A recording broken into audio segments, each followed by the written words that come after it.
পালিয়ে গেল। আরে বাংলা কি তোর পাত্তা দাও? কোথায় কোথায় বাংলা ছাড়? শোনো মহাজন, আমরা অনেকজন পালাইছে পালাইছে। এই মুহূর্তে ঠিক 2:25 বাজে স্বৈরাচার ফ্যাসিস্ট শেখ হাসিনা বাংলাদেশ থেকে ঠিক এইভাবেই আকাশের দিকে তাকিয়ে দেখুন কিভাবে হেলিকপ্টার করে পালিয়ে যাচ্ছে হাসিনা। ঠিক সেই মুহূর্তে আমরা এখন অবস্থান করছি। 2:25-এ হাসিনা বাংলাদেশের মাটি থেকে পালিয়ে গিয়েছিল। আর কোনদিন হাসিনাকে এই দেশে ফিরতে দিব না। হাসিনা ফিরবে, তবে কিভাবে ফিরবে? গলায় ফাঁসির দড়ি নিতে ফিরবে। এই মুহূর্তে খবর এলো বাংলাদেশ স্বাধীন হলো। এই মুহূর্তে খবর এলো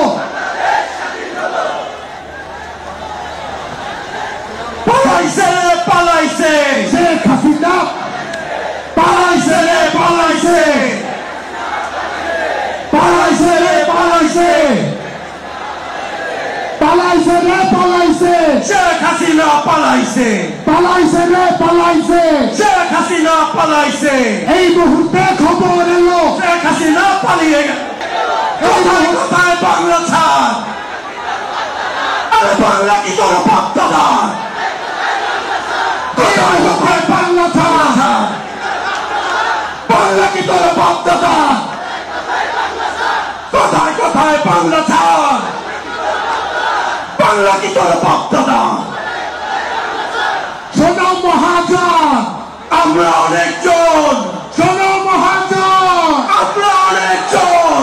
আমার সোনার বাংলা বৈষম্যের ঠাঁই নাই। আমার সোনার বাংলা বৈষম্যের ঠাঁই নাই। আমার সোনার বাংলা বৈষম্যের ঠাঁই নাই। শেখর আমার জন্মভূমি, শেখর আমার জন্মভূমি।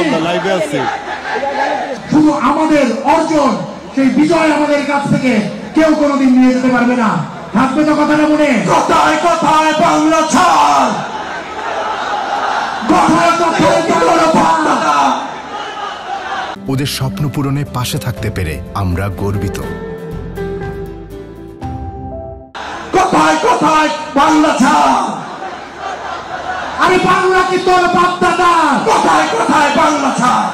বৃষ্টি বাধা উপেক্ষা করে কিন্তু আমরা দেখেছি যে বৃষ্টিতে ভিজতে ভিজতেও আজকের এই সময়টিতে উদযাপন করতে কিন্তু মানিক মিয়া এভিনিউয়ে এসে উপস্থিত হয়েছেন। প্রত্যেকটি মানুষের হাতে রয়েছে লাল সবুজ বাংলাদেশের পতাকা, এবং সেই পতাকা তুলে আজকের এই দিনটিতে যারা গেল বছর এই জুলাই আন্দোলনে 36 জুলাইয়ে যেই সমস্ত মানুষের যেই গণ অভ্যুত্থান হয়েছিল, মানুষের ঢল যেটি রাজধানীতে হয়েছিল, সেই মানুষরা আসলে যেই আশা আকাঙ্ক্ষা নিয়ে এই গণ অভ্যুত্থান ঘটিয়েছিলেন, সেই গণ অভ্যুত্থান তাদের প্রতিফলন ঘটবে এমন আজকে এই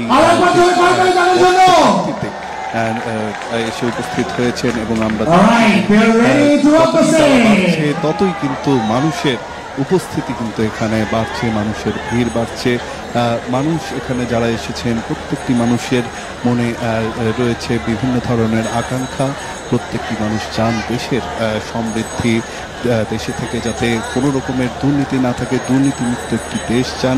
প্রত্যেকটি মানুষের যাতে আর্থিক যেই সচ্ছলতা আছে, অর্থনৈতিক যে মুক্তি আছে, প্রত্যেকটি দেশে সেই অর্থনৈতিক মুক্তি আসলে মিলবে, দেশ থেকে দূর হবে দুর্নীতি, এমনই সব নানান ধরনের আকাঙ্ক্ষা নিয়ে কিন্তু আজকে এখানে এসে উপস্থিত হয়েছেন। এবং জুলাই আন্দোলনের যেই প্রত্যাশা ছিল, যেই বৈষম্য বিরোধী ছাত্র আন্দোলনের ব্যানারে এই আন্দোলনটি সূচনা হয়েছিল, যা পরে এক দফা দাবি নেয়, সেই কোটা সংস্কার আন্দোলনের পরে এক দফা আন্দোলন, এবং সেই আন্দোলন থেকে কিন্তু আজকে সেই গণ অভ্যুত্থান যার বর্ষপূর্তি হচ্ছে আজকে, এবং রক্তক্ষয়ী এই আন্দোলনের পর আজকে ঠিক বর্ষপূর্তিতে এখানে হাজার হাজার মানুষের ঢল যেটি দেখছেন, সেটি আসলে এখানে উপস্থিত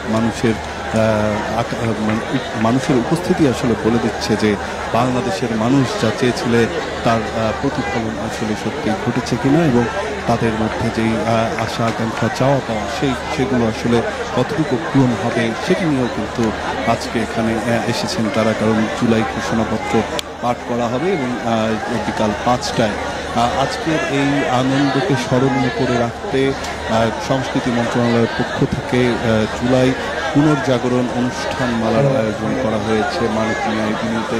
For more updates, follow us on Facebook, subscribe our YouTube channel, get the latest update on www.daily-sun.com.